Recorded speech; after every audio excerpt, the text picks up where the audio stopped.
Hello everyone, thanks for coming today. Really appreciate it. Hopefully we're going to show you some exciting new developments in the world of SAP Business One, starting off with version 9.1. So obviously I can't go around the room and ask each and every one of you what version of SAP B1 do you use, but what I can tell you is that the current version is 9.1 and we're up to about patch level 5, which means that 9.1 has been out in the market long enough to have some road tests done against it, to iron out any last minute niggly bits here and there.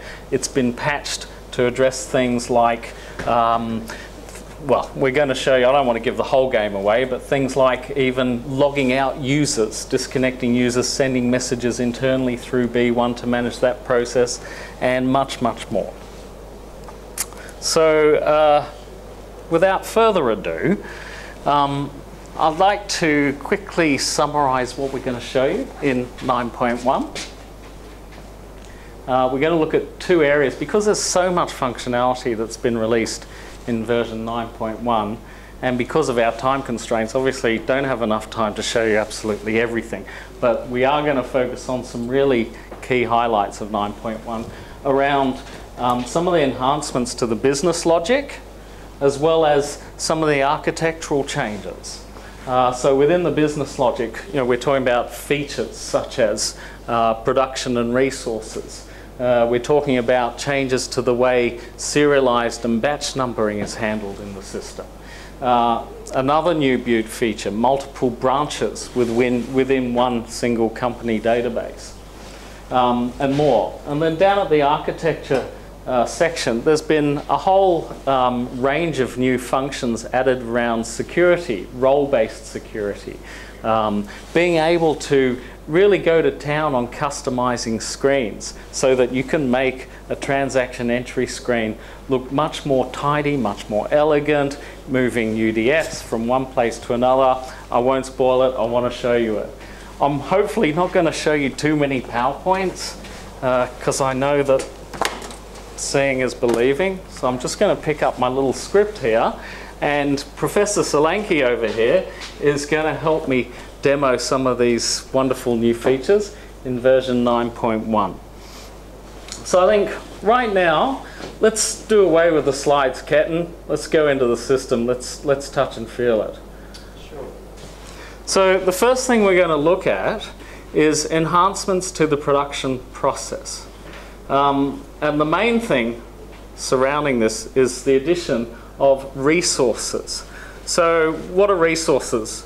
Well, resources in version 9.1 is built around adding labor, adding machine, those sorts of components to a production, which then allows you to obviously report cost of labor and cost of machine in terms of how that production works. And from a financial point of view, capture things like time against an employee that's worked in a production. So Ketan, perhaps you could go into resource management and show us a bit about how this all fits together.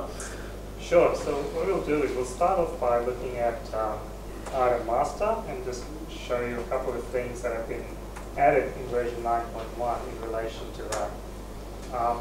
So there's a new tab, as you can see on the Item Master screen, called Production Data. And in there you've got the issue method, as well as the type of BOM it is, and number of material items and the number of resource components. So if I drill into the BOM type, then I get to see the bill of material. And I'm sure you're looking at this screen going, this looks a little different. So you'll notice that there is a new column here called type, and you can have 3 types of rows on a bill of material now, which is a text row, which is just purely writing some sort of a description, an item, which is what you used to have, and a resource, which is the new feature in 9.1. So the text allows you to create or group your manufacturing process into the different routings you might have. So what I'm going to do now is drill into one of the resources. So we'll go into the one called labor. Alright, so here's our resource master data. You'll notice that you can have a resource type, which can be either a machine, a labor, or another. And you can also group various resources together into a resource group. So I'm going to drill into the resource group now. And here you can see it's just a type of resource, what the unit of measure is. And over here, you can see the type of costs within that resource and the unit cost for each one of those types. So these can then be set up to post to different labor or overhead recovery accounts. I'm going to come out of there, and now let's look at the resource master screen itself. And we can see the same cost portion on this screen as well, and you can then see a total unit resource cost. So what else can we do in the resource master? We can see that there is a unit of measure and a time per resource unit and the number of resource units per time period. So this is basically telling us that a resource cycle for this particular resource is 1 hour, and within that 1 hour we can do 4 units. So basically it's 15 minutes per unit in this case. So let's now go and have a look at the employee tab and see what information we can put in there. So this particular resource type is a labor resource, and we can link multiple HR records or employee records into this. This is purely information. It doesn't do anything more than that, but we can then see, you know, which employees are linked to a particular resource. And if I just flick to another resource, so this one's for machine, and here in this case you can see that this machine is linked to a fixed asset in the system.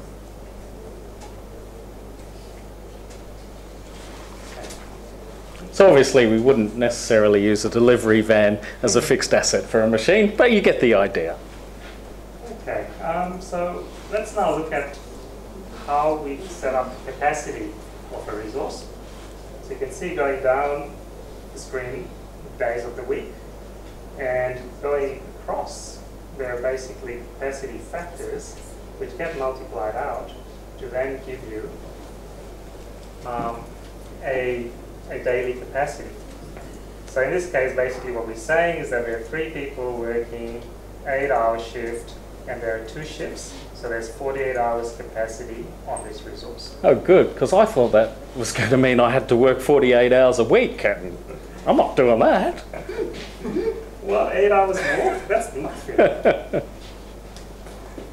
Okay, so yes, of course you can define your sort of standard capacity for that resource, but then you can go in and set up a capacity day by day. And on this screen you can then adjust the daily capacity if it's different from what the standard capacity of that resource is. So I could go in and just change a particular day and say, you know, on this day I've only got 24 hours capacity. You can also look at, see this here, capacity type. You can also look at what's committed against that resource. And so that then shows the hours committed against that resource on that day. And if you click on it, then you can see what production orders might be linked to that resource, or to that particular resource on that particular day.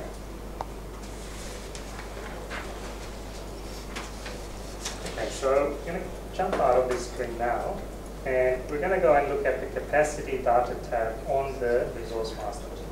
So that's showing us for that particular period, so it's a month, which is the default, or you can change the default to be a longer period or a shorter period. There are planned 1,032 hours, committed 210, and we've all, within that range, we've consumed 20 hours already. which means that there's 802 available hours. Maybe we should see this all pieced together in a real production order environment. Yes, let's do that. So what I'll do now is raise a production order. So production order, and you'll notice that those same column types exist on a production order as well, and they get pulled through. You'll also notice that on the bill of material, as well as on the production order screen, there's a new column called additional quantity. Right? And so if you look at that particular line there, there's a quantity of 1 there. What that is basically the setup time for that resource. Right? So even if I said I'm making 20 units, the planned quantity on the individual, on the planned quantity column will change, but the additional quantity remains the 1, because whether you run the machine for 1 hour, 10 hours, you still got to do a 1 hour setup. So I will now add this production order.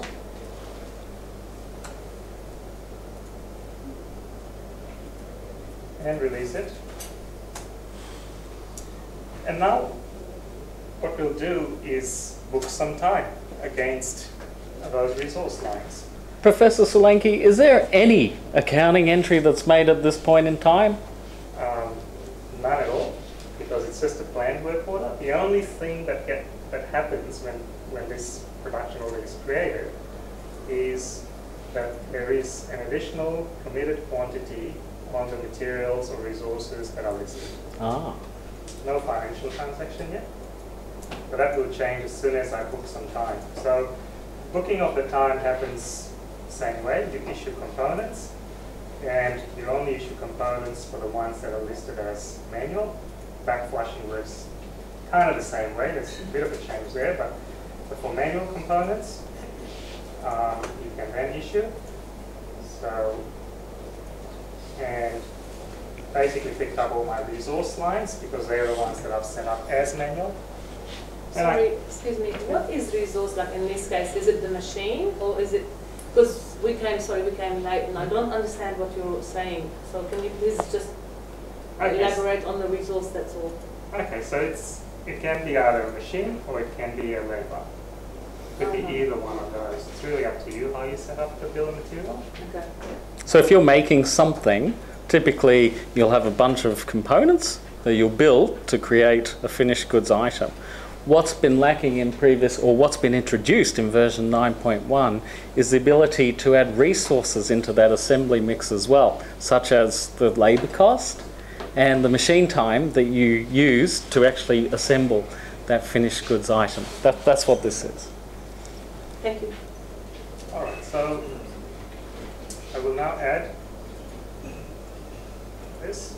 So I basically booked some time for my employees or my labor type as well for my machine type.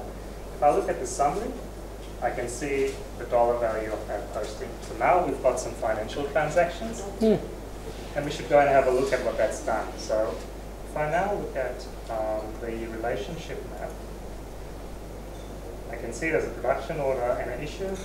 We'll go into the issue and drill into the journal. And I can see basically the journal's done a debit against the work in progress account and a credit against a bunch of labor recovery accounts or overhead recovery accounts. What we'll do next is receive the final product. In the process, we will be backflushing the materials that are linked to this production order. So I'll go into report completion, accept the quantity, and add that. And if we now come back to the summary, we can see there's now an actual component cost, actual product cost. And let's have a look at the relationship map now.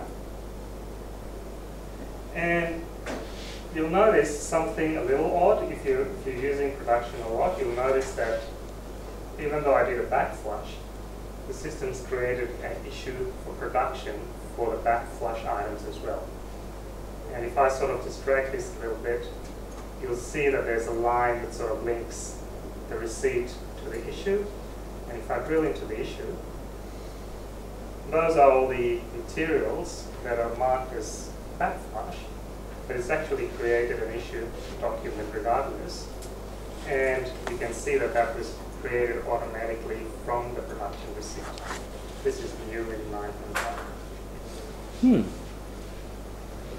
So it's a whole new resource engine in version 9.1. Did anybody have any questions around resources and capacity planning for production in this? Do you have to set people up as employees or resources first, obviously, in the HR system? It's an option, it's not mandatory, so you can create different types of labour, an unskilled labour, a labour 1, a labour 2, without attaching employees to those resources. What if you have like a multitude of people putting fractions of an hour? If you have, 3 people at different hourly rates contributing to the creation of a product, it can obviously still deal with fractions of an hour and more than one resource. So I guess 2 ways of looking at that. One is using the time measurement fields at the resource master data screen, or 2 is identifying how many of them there are and then creating resource master data to match.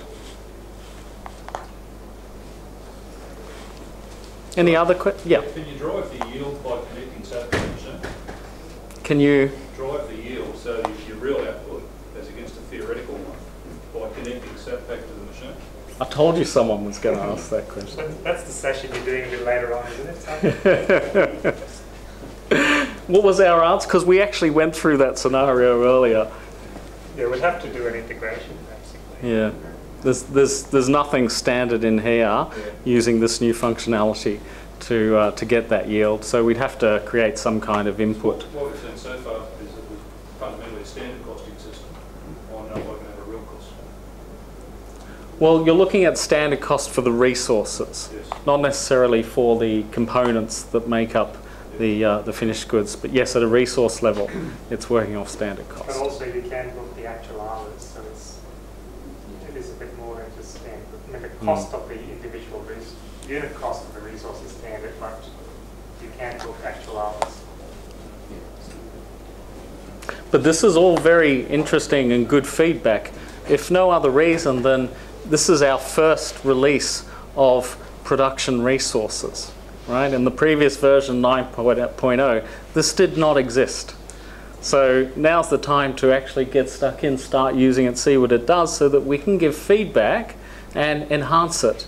It's an evolutionary engine. It'll continue to grow in terms of functionality, just like the rest of the system. All right, well, shall we move on to the next section, which I believe is around some new features to do with bills of material. So I understand that there's now a way in 9.1 that we can perform mass updates on bills of material. Captain, can you show us, is that true? That's correct, yes. There's a new menu item called Bills of Materials Component Management, which allows you to do one of 3 things. Add lines to a bond, change bond lines, so do a replacement, or delete bond lines. And you can see there's a fair amount of the selection criteria is pretty comprehensive. We can do filters based on finished products, filters based on components. We can pick whether it's an item, a resource that you're changing, and specify the replacing item. Fantastic. Everybody, I think that's, it's one of those things that it's great that it's been here. A lot of people, been asking for this, a way to mass update bills and materials, and now we've got it. That also applies to resources, doesn't it? So you can do a mass update of resources to all your bills and material in there too. And then finally, I think just to wrap up this part of the show, I think we want to have a look at the Resource Capacity Planning Board.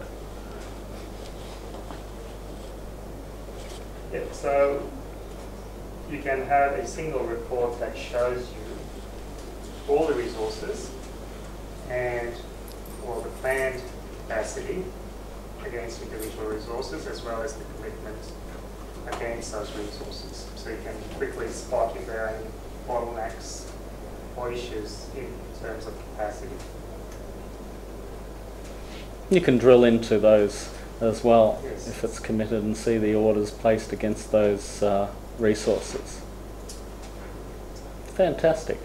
All right, well, let's slightly change the topic now. Does anyone here use serialized inventory or batch numbering? Oh, good. Then you'll be interested in this next part. Anybody else?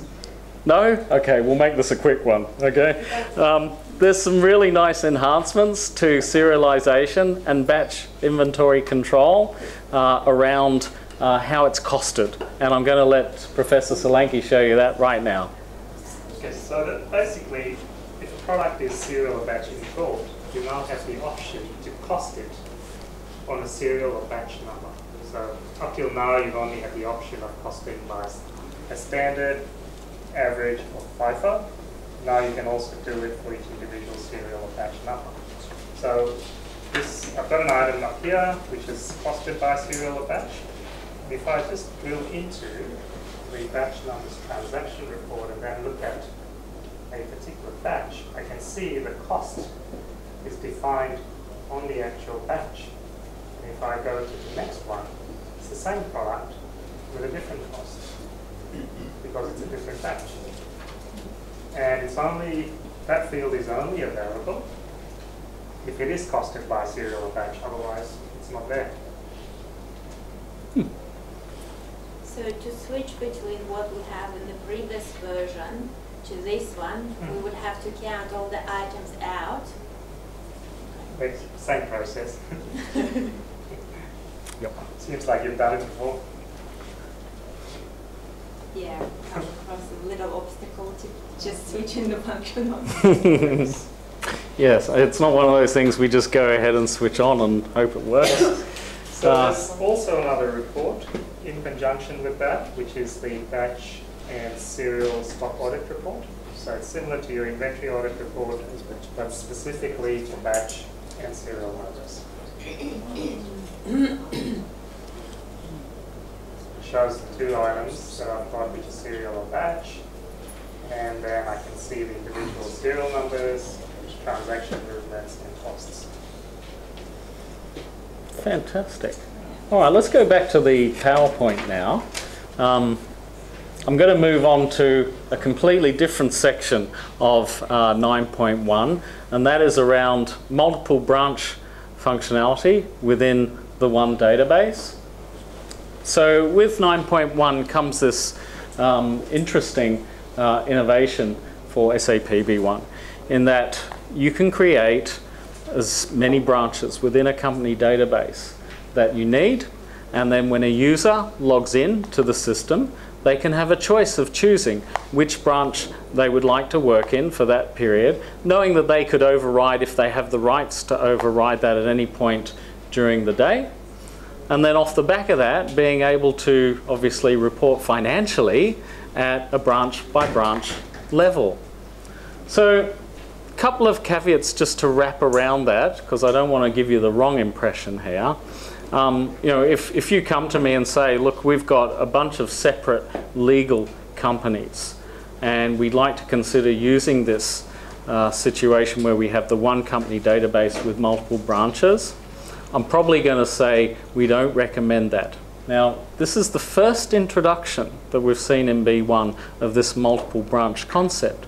So again, because it's an evolutionary module, things will be added into this module as time goes on. But if we're talking separate legal entities, separate legal ownership, separate ABNs, my recommendation is going to be, for the moment, keep it as separate company databases. Okay? But in terms of if it's, you know, multiple entities with one company, then having multiple branches set up in the system actually works pretty well. And I tell you what, rather than me talking about it, let's actually go see how it works for real. So Ketan's going to open up a different company called multi-branch company. You can see the first thing that happens here is we get a little pop-up window. We have 2 branches set up in our little sample company here. And as a user, I'm going to select the branch that I want to, as a default, work in for today, and then if I have the appropriate rights, I could potentially override that with a different branch during the course of a transaction. Make sense? All right, Professor, over to you. Okay, so we'll select the main branch or the multi-company branch, and you can see that when you logged in, it tells you not only the company you logged into, but also the branch you logged in against. And if you wanted to, in the middle of the session, change the branch, then you can obviously click on that and select different branch, and then it's also telling you which branch you're in. I'm going to go back to the first one. Okay, so we're logged in, and let's go and look at an AP invoice screen now. So I'm going to just enter an AP invoice, and immediately you'll see that there is a new field here called branch. And so if I had the rights, which I do, I can change the branch of this accounts payable invoice transaction. I'm going to go pick a supplier, and now what I'll do is quickly drill into the supplier master, and you'll see there's capability to assign the supplier to a branch or branches through this screen. So you could have certain suppliers only linked to a certain branch. That way you can restrict them from, restrict them in terms of getting purchased, purchase orders being raised to them. Yep. That rule also applies to customers, doesn't it? Yes, it's the same setup on the AP master screen. So let's go back into our AP invoice. It's currently set to do a purchase or the AP invoice against main branch. I'm going to pick my product, and what I'm going to do is just say I want to raise the AP invoice against the second branch. And as soon as I click that, you'll notice that the warehouse changed, because the warehouses are also linked into the branches. If I drill and look at this warehouse, I can see that warehouse is linked to the second branch. If I go back to my main branch again, warehouse changed back. And if I attempted to raise the AP invoice against the wrong warehouse,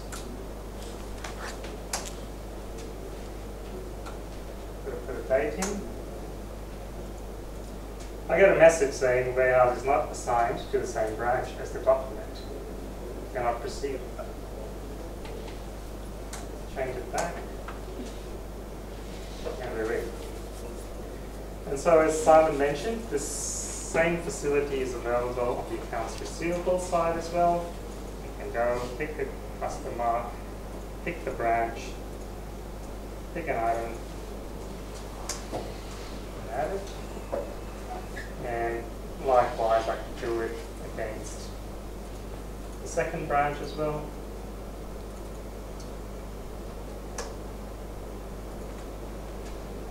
And it's just how it goes. So I guess one outcome of using branches as a way to capture data in the system is, as I mentioned before, the ability to then run perhaps some financial statements or an aging report, something along those lines, in a very neat way, separating one branch from the other, so that you're literally looking at two subsets of information within the one company database. Let's have a look at a P&L, for example. Okay.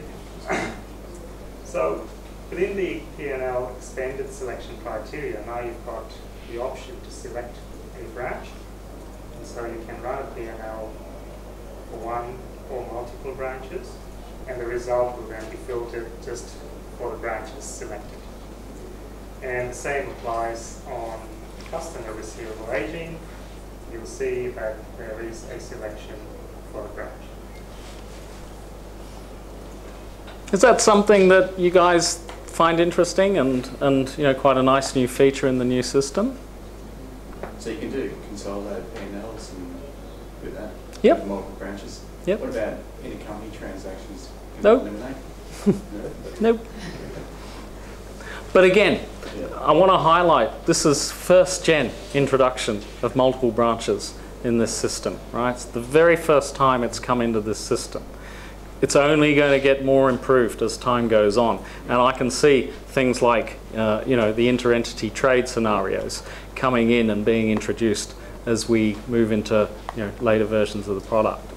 You know, there are some interesting caveats that I've already mentioned. And to give you another example, if you use multiple branches and you're intending to transfer stock from one warehouse to another where there's a multiple branch impact, well, you can't do a stock transfer. You must do a goods issue and a goods receipt. So it's kind of heading in that direction, right? Because it's already saying, no, we're not going to let you do a stock transfer from one branch to another. You must do the goods issue or goods receipt, or do the AP invoice and the AR invoice. That's also another way of doing it, by the way. How about the chart of accounts? Can you use it for, can you just use one chart of accounts for all the branches? Or Yes. Why don't you show us? Absolutely. So you have a choice there. You can either specify the account to belong to just one branch, or you can say any branch can post to it. But then when you run your financial report, you can then slice it and say, I just want to run branch 1 or branch 2. Because what happens is, in fact, I should have shown this, the journal entry that gets posted for the transaction. So if I look at our accounts receivable invoice that we just did, it's got the branch at the header level and at the line level. So every transaction will get a branch assignment as well. Now you can enforce that in different ways as well. So by tagging a branch to an account, we're effectively saying we're only going to accept postings that concern this branch into this GL account. In the same way that we can say certain users log into the system can only use certain branches within our database as well. sorry, so when you set up your chart of accounts, you set it up in such a way that this account will be used for all the branches and this account can only be used for one branch. Is that That's how it possible. works? Yes. Okay. And you know how that might typically work? You might have a balance sheet that you don't care about splitting the branch levels, so you just keep it consolidated. But at a P&L level, you may want to see revenue versus cost at a branch level.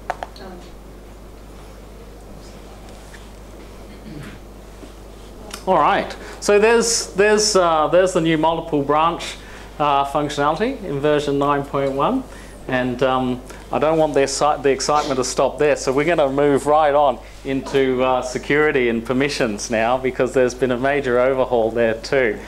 One of the main things that we want to show you today is, instead of managing users on an individual one-by-one basis, it's now role-based. So you can create groups, roles, when you want to assign a user to security, rather than having to say, okay, for this user, let me pick X, Y, Z, A, B, C. Instead of doing all of that, no, you just flick them the role, flick them the group, and now they're already assigned the same permissions that, you know, Joe, who also belongs to the same group, is. Ken, give us a little screenshot of that. So here is a new screen, the definition of authorization groups. And then within those authorization groups, you can link them. Now I should log out of this multi-company database. There we go. Authorizations. So within the sales authorization group, I've got these users, which means that they will all get the authorization that's been allocated to the sales group. So let's look at specifically one in the general authorization screen. You'll notice that in the general authorization screens now we've got two tabs. There's a users tab and a groups tab. And this is where you define the authorization applicable to that group. Do you need to switch it on, this functionality? No. But if you don't define any groups, then it's the same. Just sit there idle. So Yeah. it doesn't show the second tab? It will show it, but there won't be anything listed because you haven't defined a group. So if you are you on 9.1, Natalia? I can't remember. You are? Okay. So you can go in right now and set up groups, and then either assign your existing users to those groups, or when the next user comes along, just click and drag them into that group. You can do that now if you're on 9.1. if I look at the user column, you can see the authorization that's been assigned to her, and the effective authorization being the combination of her individual authorization as well as the groups she belongs to. So a person can belong to more than one group as well, and the authorization access they have is a combination of all the groups plus their individual authorization. All right, I'm going to move on to the next topic, Ketan, because I can see we're going to run out of time otherwise, and I really, really want to show this because this is exciting. This is, go back to the PowerPoint for me, if you will, because I need to show you a picture first. It's that good. Ketan, not that one. Stop. All right, so configurable UI. It sounds a bit too technical, actually. Let's not call it configurable UI framework. Let's just call it making screens look like how we want them to look like, because that's what it is, right? Get rid of the PowerPoint. Let's go in. Let's do something wonderful. Okay. So UI templates. So you can define multiple UI templates, and within each template you assign specific users who are applicable to that template. Then you say which forms you're going to configure, and you can add, most of your marketing document and master data screens. And if I then, let's say, go into the sales order screen, now I'm editing the configurable UI. Now I've already done something on this screen, but I'm just going to restore it back to the default. Right, so now it's back to where it is when you log in to the system. Okay, so what you can do is you can hide certain fields by doing a right click, hide, hide. You can move user-defined fields to the main panel, like so. Can it be set up for a user group by the administrator so people don't play with it? Yes. Yes, this is an administrator task. Not everyone can do that. What you can also do, which is very interesting, is you can move fields from within a tab Look at this. to the main screen. So, for example, if you were doing a lot of back-to-back purchase orders, you don't want to be going into logistics tab all the time. Let's move that up here. Let's move that up here. Let's move pick and pack remarks. Then, if you wanted to move the pick and pack remarks, let's say, into the accounting tab, well, you could do that as well. Yes, we all want to do that. Does this work with user-defined fields? Yes, Yes. We've copied over 2 user-defined fields onto our footer. So you can then close your user-defined panel. You wouldn't need to see it anymore because it's now showing on your front entry screen. I'm going to save that now. So now it will apply across all users No, when no, they just open. the assigned users.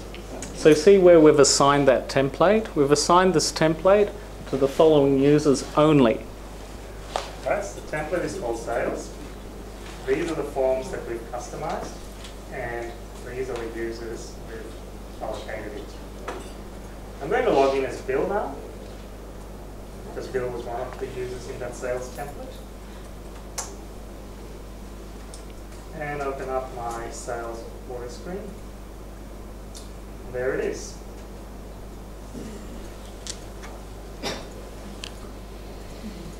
So there can be a lot of imagination worked into this, right? You can even hide buttons. So if you didn't want anyone deleting anything, you can just hide the delete button.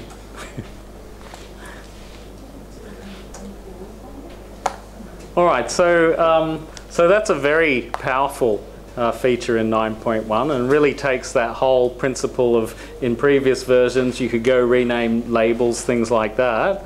Well, this takes it really to the next level, doesn't it? All right, there's a few more, while I've got a couple of minutes left, a few more things I really want to show you. This is around interaction with Microsoft Excel, and also in combination, usability on a marketing document entry screen with the grid in terms of maximizing to allow more space, more desktop real estate to enter data. So here's a sales order screen. What I can do is say maximize the grid. What does that mean? Oh. It means the header and the footer sections disappeared, and now I've got this massive data entry area on my screen, and I can go in and type away large orders and so on.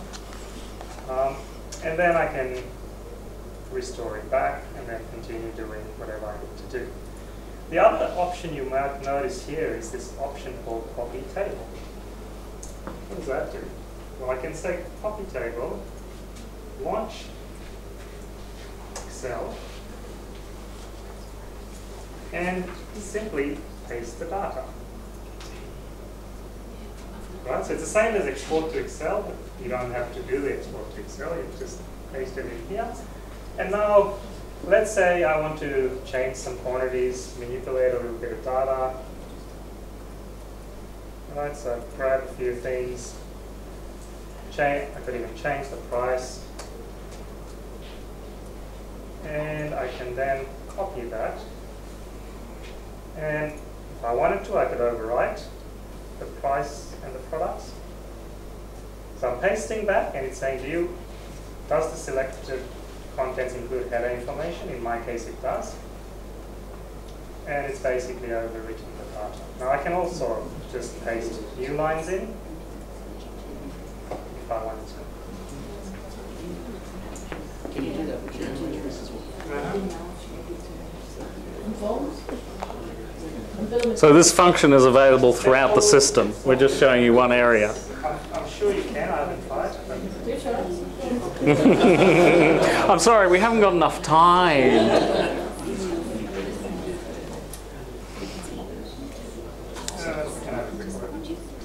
No, we got to do email. Oh, okay. Sorry. Yep, sorry, we do have to move on. So you guys are aware that you can email out of the system. We all know that, right? Okay, now we can bulk email out of the system. Now we can set up contact groups within our business partners so that we can have one set of emails going to one contact group, another set of emails going to another contact group. This is a bulk email facility, standard in SAP B1 version 9.1. Professor, take it away. Okay, so the new field we've got is one called email group. We can assign each contact person one email group. This is the starting point. These groups are all user definable. The second enhancement around this is that in the general settings, we can now define whether your default email method is the SAP mailer or Outlook email. So when you try to email something, if you say Outlook email, it will open up your Outlook. And finally, in the print preferences, you've now got the capability of saying when a document is added, also email it, also export it to PDF. So these are two new functions. And on the back of the emailing facility, you can now also define per document type the subject of the email as well as the email content. Now there's one report that also includes this, which is your aging report for statements. So you can also define the same for that. So how does this work in practice? So let's go in and add a sales order. Sorry, not a sales order. Where was it defined? Sorry, so it was in administration, which? Print preferences. Administration, system initialization, print preferences. Oh, can I add a sales quote? And because I've said I want to export it to PDF, it's popped open a screen saying, well, what's the name of the file? And then it'll open up the PDF. And at the same time, I've got a message saying, do I want to attach this to an email? Yes. Pops open the email with the text and the subject pre-populated. Okay, so that's basically document by document. Show us the bulk. I want to see the bulk. Okay, let's look at just one more question. So that works, is it the standard B1 functionality, or it's through print and deliver? No, this is standard. Standard SAP. We're not Does it showing mean any that we errors. don't need print and deliver anymore? It depends what, there's other functions, the print delivery, everybody heard of print delivery, it's the BOEM, B1 Up add-on that goes hand in hand with SAP B1, has a whole host of features, customization features, print and delivery options. It's quite sophisticated in the functionality that it offers. This is more, what you see now is what you get. So if all you need to do is bulk email based on a contact group at a BP level, right? If that's all you need to do, then this will do that for you. You don't need to go to P&D for BOEM if that's all you need. I've got to put a caveat around that, you understand? Right. So let's look at the bulk. So it's driven through the document printing screen. It's going to stick with the sales quotation still. Bring up this list of quotes. Now, you know, as you're aware, you can filter this screen and sort it and whatever else, but I'm just going to pick the first 4 quotes in the system and then hit the print icon. And I get this screen here. So I've got 2 options. I can either send this to an email group, and these were the groups we had previously defined against the customer master. And you can have as many groups as you like, they're the only ones that we've defined. Or I can say, no, I'm not using email group, send it to the contact that was on the document, right? So where was the contact person on the document? So I'll do that first. And it pops open the screen. Here I can choose which ones I want to action. I can put a different email address if I want. I can change the message, maybe the subject, and if I hit send, it will just send all those documents off. Now if I went back and said use email group, then it'll basically pick the contact person that belongs to that group, and if there isn't a person belonging to that group on that customer, then that just leaves as blank. If there are multiple contact persons at that customer, then you'll see 2 lines. Now you can go and obviously type in an email address here as well. All right, so that's bulk emailing. That's obviously not just for sales quotations. That applies to all the marketing documents. I'm being wound up, so I just quickly got to mention, we're not going to have time to show this stuff. I quickly got to mention fixed assets. You can now cancel depreciation runs. So if you've done a depreciation run and then you decide you want to reverse it, you go to the depreciation run screen, you right click, you go remove, it does the reverse depreciation run outcome for you. They've now added to the supplier BP master screen additional financial statistics. Top right hand corner of the screen where you see account balance now comes with GRPOs as well as purchase orders. There we go, right there. Pick and pack, boy oh boy, we don't even have time to show you the stuff in pick and pack. That's so good, I'm telling you. A whole bunch of new selection criteria now added to pick and pack, okay, which really makes it interesting, especially when we're talking about production orders and stock transfers within pick and pack. Now you can also generate pick lists from individual documents themselves. So if you brought up a sales order screen and did a sales order, you can right click on that screen and say generate me a pick list, and it'll go ahead and do it just for that one sales order, still using the pick and pack engine. Very powerful indeed. And then finally, I guess I think I've already mentioned that we can hide. No, I haven't actually. This is another really useful thing. I wish we had time. We can hide functions from the menu if you're an administrator or a manager within the system. So things that you may want to not have certain people access, you can now hide as well. So we've tried to cover most of the highlights of 9.1. I do have to wrap this up now. There's still much, much more in 9.1 that we're not able to show you. But obviously, if you guys are keen to move to 9.1, well, the first thing you should do, the very first thing is come speak to us.